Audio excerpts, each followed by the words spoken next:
हम सब अपनी जिंदगी में लक्ष्य तो बनाते ही हैं और उन्हें पाने के लिए मेहनत भी करते हैं, लेकिन अक्सर हाथ क्या लगता है? वही साधारण नतीजे। आज हमारे पास ग्रांट कार्डोन की किताब द 10x रूल पर आधारित एक लेख है और ये लेख इसी साधारण सोच को कह सकते हैं जड़ से चुनौती देता है। बिल्कुल। आज हम इसी की परतें उधेड़ने वाले हैं। मतलब ये समझने की कोशिश करेंगे कि अपने लक्ष्यों को 10 गुना बड़ा सोचने और उन्हें पाने के लिए 10 गुना ज्यादा मेहनत करने का असल मतलब क्या है। और क्या ये वाकई काम करता है? हाँ बिल्कुल, चलिए इस आइडिया की तह तक चलते हैं। लेख की शुरुआत ही एक बहुत चुभने वाले विचार से होती है कि समाज हमें एक ऐसी स्क्रिप्ट, एक कहानी थमा देता है जो हमें औसत बने रहने के लिए तैयार करती है। सही बात है। हमें सिखाया जाता है कि भाई बस ठीक ठाक कर लो, ज्यादा बड़े सपने मत देखो, अपनी हद में रहो। और ये सोच हमारे अंदर इतनी गहराई तक बैठ जाती है कि हम उसे ही अपनी सच्चाई मान लेते हैं। और यही तो सबसे बड़ा जाल है। जाल। हाँ, ये औसत बने रहने का विचार एक आरामदायक कंबल जैसा लगता है। हमें लगता है कि हम सुरक्षित हैं, नाकामी से बच रहे हैं। हाँ बिल्कुल। लेकिन असल में ये एक मानसिक पिंजरा है। ये हमारी क्षमता को कैद कर लेता है। इस किताब का मूल तर्क ही यही है कि असाधारण सफलता की पहली शर्त इस पिंजरे को तोड़ना है। मतलब ये समझना कि ये सीमाएं हमारी बनाई हुई नहीं है। बिल्कुल, ये समाज ने हमें सौंपी है और जब तक कोई स्क्रिप्ट को फाड़कर फेंकता नहीं, तब तक वो असाधारण वाली यात्रा शुरू ही नहीं हो सकती। ठीक है, तो पहला कदम है अपनी सोच को बदलना, औसत के जाल से बाहर निकलना। लेकिन सिर्फ सोच बदलने से तो कुछ नहीं होता। नहीं। एक बार जब कोई इस मानसिक जाल से बाहर आ जाता है तो स्रोत सफलता को कैसे देखता है? क्योंकि ज्यादातर लोगों के लिए तो सफलता एक विकल्प है। हाँ, एक नाइस टू हैव चीज। बिल्कुल। पर यहाँ लेखक एक बहुत ही कह सकते हैं कट्टर नजरिया अपनाते हैं। अच्छा। उनके लिए सफलता कोई विकल्प नहीं है, ये एक जरूरत है, एक जिम्मेदारी है। जिम्मेदारी। हाँ, बल्कि एक नैतिक कर्तव्य है। उनका तर्क है कि अपनी पूरी क्षमता का इस्तेमाल ना करना सिर्फ खुद के साथ नहीं, बल्कि अपने परिवार, अपनी कंपनी, समाज, सबके साथ एक तरह का धोखा है। ये तो बहुत भारी विचार है।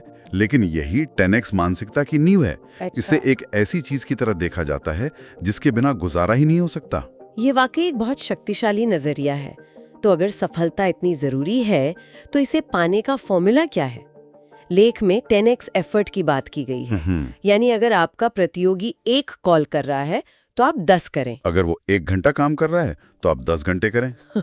सुनने में तो ये बहुत थका देने वाला लगता और है। यहीं पर ज्यादातर लोग इस विचार को गलत समझ लेते हैं। कैसे? वे सिर्फ मेहनत वाले हिस्से पर ध्यान देते हैं।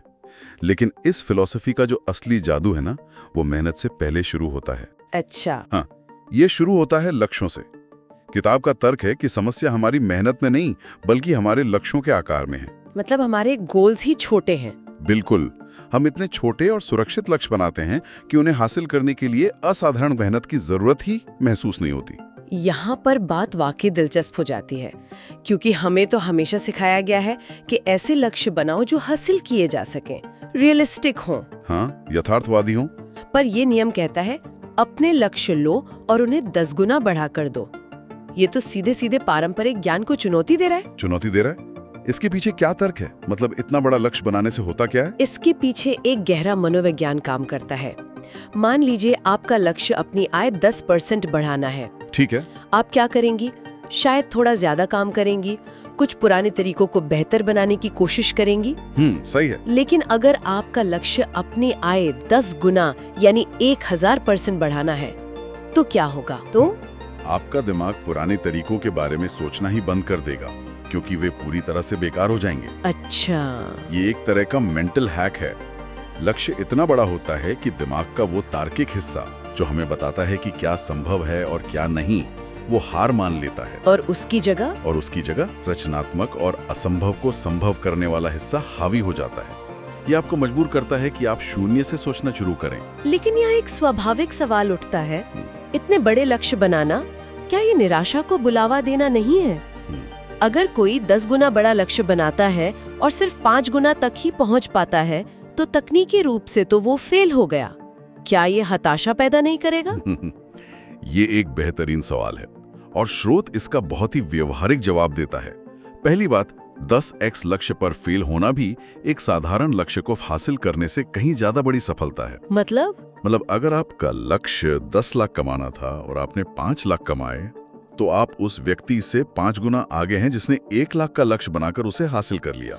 बात तो सही है। और दूसरी सबसे महत्वपूर्ण बात जो अक्सर लोग भूल जाते हैं, स्रोत कहता है कि 10x लक्ष्यों के लिए आपको 10x आकस्मिक योजनाओं यानी बैकअप प्लान की भी जरूरत होती है। अच्छा, तो ये सिर्फ आंखें बंद करके सपने देखना नहीं है? बिल्कुल नहीं। ये मानकर चलती है कि चुनौतियां भी 10x बड़ी होंगी, बाधाएं भी 10x ज्यादा आएंगी और आपको उनके लिए पहले से तैयार रहना होगा। अच्छा, तो मानसिकता बदल गई, लक्ष्य 10x बड़े हो गए, अब उस पर काम कैसे किया जाए? हम सब एक्शन लेने की बात करते हैं, लेकिन क्या स्रोत एक्शन के अलग अलग प्रकारों में कोई फर्क करता है? हाँ, और ये वर्गीकरण बहुत आंखें खोलने वाला है। स्रोत एक्शन के 4 स्तर बताता है। 4 स्तर? हाँ, पहले 3 स्तर वो हैं जहां 99% दुनिया फंसी हुई है। अच्छा। पहला स्तर है कुछ नहीं करना। ये हम सबकी पसंदीदा कल से पक्का करूंगा वाली स्टेज है, जो कभी नहीं आती। बिल्कुल। दूसरा स्तर है पीछे हट जाना, यानी कोई काम शुरू तो किया, लेकिन जैसे ही पहली मुश्किल आई उसे छोड़कर भाग गए। हाँ, और तीसरा जिसे स्रोत नॉर्मल एक्शन या साधारण एक्शन कहता है, ये सबसे खतरनाक जाल है। साधारण एक्शन खतरनाक क्यों है? ज्यादातर लोग तो इसी स्तर पर काम कर रहे हैं। रोज ऑफिस जाना, अपना काम करना, घर आ जाना, इसमें क्या बुराई है? बुराई यह है कि यह आपको व्यस्त तो रखता है लेकिन आगे नहीं बढ़ाता। यह आपको औसत बनाए रखता है। आप बस उतना ही करते हैं जितनी जरूरत है, ताकि नौकरी से निकाला ना जाए या बिजनेस बस चलता रहे। ये उस ट्रैफिक जाम में फंसे रहने जैसा है जहां आपकी गाड़ी चल तो रही है लेकिन आप कहीं पहुंच नहीं रहे। आप समाज की भीड़ का हिस्सा बने रहते हैं। बिल्कुल, और भीड़ में रहकर कभी असाधारण नतीजे नहीं मिलते। तो फिर इस ट्रैफिक जैम से निकलने का रास्ता क्या है? वो चौथा स्तर कौन सा है? चौथा स्तर वो है जिसे स्रोत मैसिव एक्शन कहता है। Massive action? हाँ, यानी असाधारण जबरदस्त एक्शन। ये शब्द सुनने में ही बहुत शक्तिशाली लगता है ना? बिल्कुल। और इसका मतलब सिर्फ ज्यादा घंटे काम करना नहीं है, ये एक मानसिकता है, एक जुनून है। जुनून? इसका मतलब है अपने लक्ष्य के प्रति पागलपन की हद तक समर्पित हो जाना। ये वो स्थिति है जब आप सोते जागते उठते बैठते सिर्फ अपने लक्ष्य के बारे में सोचते हैं और उसी दिशा में लगातार बिना रुके बड़ी मात्रा में सही कदम उठाते हैं। लेकिन ये पागलपन की हद तक समर्पित होना खतरनाक नहीं हो सकता? मेरा मतलब है, क्या इससे बर्नआउट या स्वास्थ्य और रिश्तों की उपेक्षा का खतरा नहीं है? क्या स्रोत इस संतुलन पर कुछ कहता है? ये एक बहुत ही जायज चिंता है। स्रोत इस पर सीधे सीधे वर्क लाइफ बैलेंस जैसी बात नहीं करता, बल्कि नजरिया ही बदल देता है। अच्छा, वो कैसे? उसका तर्क है कि मैसिव एक्शन आपकी ऊर्जा खत्म नहीं करता, बल्कि आपको ऊर्जा देता है। हाँ, क्योंकि आप नतीजे देख रहे होते हैं। ये आपको नई और बेहतर समस्याएं देता है। जैसे मेरे पास ग्राहक नहीं है की समस्या से बदलकर मैं इतने सारे ग्राहकों को कैसे संभालूं की समस्या पर आ जाना। समझ गई। तो ये अंधाधुन मेहनत नहीं है, ये सही दिशा में की गई अथक और केंद्रित मेहनत है। और रही बात बर्नआउट की, तो स्रोत का तर्क है कि लोग काम से नहीं बल्कि नतीजे न मिलने की हताशा से बर्नआउट होते हैं। और स्रोत इस मैसिव एक्शन को डर से भी जोड़ता है, जो मुझे बहुत दिलचस्प लगा। आमतौर पर तो डर को एक बुरी चीज माना जाता है जिससे बचना चाहिए। बिल्कुल, लेकिन इस फिलॉसफी में डर एक कंपास की तरह है, एक दिशा सूचक। दिशा सूचक? हाँ, अगर आपको डर लग रहा है तो इसका मतलब है कि आप सही दिशा में हैं। इसका मतलब है कि आप अपने कंफर्ट जोन से बाहर निकल रहे हैं, जहां विकास होता है। और उस डर को जीतने का तरीका? एक ही तरीका बताया गया है, मैसिव एक्शन। जैसे ही आप एक्शन लेना शुरू करते हैं, डर के लिए आपके दिमाग में जगह ही नहीं बचती। बहाने बनाना बंद हो जाता है, क्योंकि आपकी सारी ऊर्जा समाधान खोजने में लग जाती है। तो ये एक पूरा चक्र है।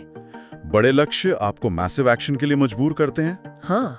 मैसिव एक्शन आपको डर का सामना कराता है और डर पर जीत आपको नतीजों की ओर ले जाती है। लेकिन सिर्फ एक दिन मैसिव एक्शन लेने से तो कुछ नहीं होगा। बिल्कुल नहीं। इस ऊर्जा को लगातार बनाए कैसे रखा जाए? आपने बिल्कुल सही नब्ज पकड़ी है।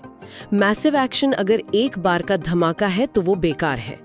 स्रोत कहता है कि असाधारण नतीजे 3 चीजों के मिश्रण से मिलते हैं। और वो क्या है? कमिटमेंट यानी प्रतिबद्धता, प्लस अनुशासन और प्लस निरंतरता, कंसिस्टेंसी। कमिटमेंट, अनुशासन और निरंतरता। आपको अपने लक्ष्य के प्रति पूरी तरह से प्रतिबद्ध होना होगा। फिर उस प्रतिबद्धता को अनुशासन के साथ रोजाना के एक्शन में बदलना होगा और ये सब निरंतरता के साथ करना होगा, बिना रुके, जब तक कि लक्ष्य हासिल न हो जाए। हाँ, आपका हर दिन हर एक्शन इस सोच के साथ होना चाहिए कि जैसे पूरे साल का भविष्य इसी एक काम पर टिका है। ये मानसिकता तो बहुत तीव्र है। अब तक की जो चर्चा है वो बहुत व्यक्तिगत सफलता पर केंद्रित रही है। क्या ये नियम व्यापार और एक प्रतिस्पर्धी बाजार में आगे निकलने पर भी लागू होता है? हाँ, और यहीं पर ये फिलॉसफी एक कदम और आगे जाती है। ये सिर्फ व्यक्तिगत सफलता की बात नहीं करती, बल्कि बाजार में एक डोमिनेंट प्लेयर, एक हावी होने वाला खिलाड़ी, बिल्कुल, एक हावी होने वाला खिलाड़ी बनने की बात करती है। लक्ष्य सिर्फ प्रतियोगिता में बने रहना या थोड़ा सा मार्केट शेयर हासिल करना नहीं है। तो लक्ष्य क्या है? लक्ष्य है अपने क्षेत्र पर इस तरह हावी हो जाना कि जब भी कोई उस क्षेत्र के बारे में सोचे तो सबसे पहले आपका नाम उसके दिमाग में आए। ये तो बहुत बड़ी महत्वाकांक्षा है। सिर्फ प्रतियोगिता नहीं, बल्कि प्रभुत्व। इसके लिए क्या रणनीति बताई गई है? इसके लिए 4 स्तंभ बताए गए हैं। पहला है कंसिस्टेंसी, यानी निरंतरता, जिसकी हमने अभी बात की। जब आप लगातार मौजूद रहते हैं और अच्छा काम करते हैं तो भरोसा बनता है। दूसरा है विजिबिलिटी, यानी दृश्यता। दृश्यता। आप दुनिया में सबसे अच्छा काम कर सकते हैं, लेकिन अगर किसी को पता ही नहीं है तो उसका कोई फायदा नहीं। आपको हर जगह दिखना होगा, अपने काम को दुनिया के सामने लाना होगा। मुझे लगता है विजिबिलिटी एक बहुत ही महत्वपूर्ण बिंदु है, खासकर आज के दौर में। इसका मतलब सिर्फ मार्केटिंग तो नहीं है? नहीं। क्या इसका मतलब ये भी है कि इंडस्ट्री में आपकी आवाज को एक अथॉरिटी के तौर पर देखा जाए? बिल्कुल। विजिबिलिटी का मतलब सिर्फ विज्ञापन नहीं है। इसका मतलब है हर उस जगह मौजूद होना जहां आपके संभावित ग्राहक या दर्शक हैं। यह अथॉरिटी बनाने के बारे में है। और बाकी के 2 स्तंभ? तीसरा स्तंभ है स्पीड, रफ्तार। आज के दौर में जो तेजी से फैसले लेता है और उन्हें लागू करता है, वही जीतता है। परफेक्शन का इंतजार करने वाले पीछे रह जाते हैं। सही बात है। और चौथा है स्मार्ट डिसीजंस, स्मार्ट फैसले। आप कितनी भी मेहनत कर लें, अगर दिशा गलत है तो आप तेजी से गलत जगह पहुंचेंगे। ये दिलचस्प है क्योंकि 10X का विचार बहुत व्यक्तिगत और एक अकेले योद्धा जैसा लगता है। टीम यहाँ कैसे फिट होती है? स्रोत में टीम प्लेयर्स होने की बात भी कही गई है, जो इस आक्रामक फिलॉसफी के साथ थोड़ी अलग लगती है। ये एक और गलतफहमी है। 10X का मतलब ये कतई नहीं है कि आप सब कुछ अकेले करें। कोई भी व्यक्ति अकेले 10X लक्ष्य हासिल कर ही नहीं सकता। तो फिर? इसका असली मतलब है कि आप एक लीडर के तौर पर इतना बड़ा विजन रखें कि आप बेहतरीन लोगों को अपनी टीम में आकर्षित कर सकें। ये एक ऐसी टीम बनाने के बारे में है जो आपके 10X विजन को समझती हो और उस पागलपन में आपका साथ देने को तैयार हो। बिल्कुल। आपको ऐसे लोगों की जरूरत है जो आपके कंफर्ट जोन से बाहर निकलने के मिशन में आपके साथ हों। असल में 10X लीडरशिप का मतलब ही है अपनी टीम के लिए 10X लक्ष्य निर्धारित करना और उन्हें हासिल करने में मदद करना। मदद से हमेशा साधारण नतीजे ही मिलेंगे। 10X नियम हमें अपनी पूरी मानसिकता को रीसेट करने की चुनौती देता है। सबसे पहले औसत होने के सामाजिक जाल को तोड़ना, फिर अपने लक्ष्यों को इतना बड़ा करना कि वे डरावने लगे, फिर उन लक्ष्यों को पाने के लिए मैसिव एक्शन लेना, फिर डर को एक सिग्नल की तरह इस्तेमाल करना। बिल्कुल। और तब तक नहीं रुकना जब तक आप अपने क्षेत्र में हावी न हो जाएं। जैसा कि स्रोत के अंत में कहा गया है, अपनी लिमिट खुद तय कीजिए, दुनिया नहीं। ये एक बहुत शक्तिशाली विचार है जिसे साथ लेके जाना चाहिए। और यहाँ श्रोताओं के लिए सोचने लायक एक सवाल उठता है। स्रोत मुख्य रूप से करियर और व्यावसायिक लक्ष्यों पर केंद्रित है ना? लेकिन अगर इस 10X नियम को जीवन के किसी और पहलू पर लागू किया जाए तो क्या होगा? जैसे कि तो 10X लक्ष्य सिर्फ 5 किलो वजन कम करना नहीं, बल्कि अपने जीवन की सबसे बेहतरीन फिजिकल फिटनेस हासिल करना हो सकता है। बिल्कुल। अगर रिश्ते का लक्ष्य है तो ये सिर्फ बेहतर संवाद नहीं, बल्कि एक ऐसा यादगार पार्टनरशिप बनाना हो सकता है जिसके बारे में लोग बात करें। ये स्रोत हमें एक शक्तिशाली औजार देता है। अब सोचने वाली बात यह है कि क्या हमें इसे अपने पेशेवर जीवन से बाहर इस्तेमाल करने का साहस है? अगर आपको ये वीडियो पसंद आया हो तो इसे लाइक कीजिए, शेयर कीजिए और सब्सक्राइब करना ना भूलिए, क्योंकि हम हर हफ्ते लाते हैं ऐसी किताबों की समरी जो आपकी सोच और जिंदगी दोनों बदल सकते हैं।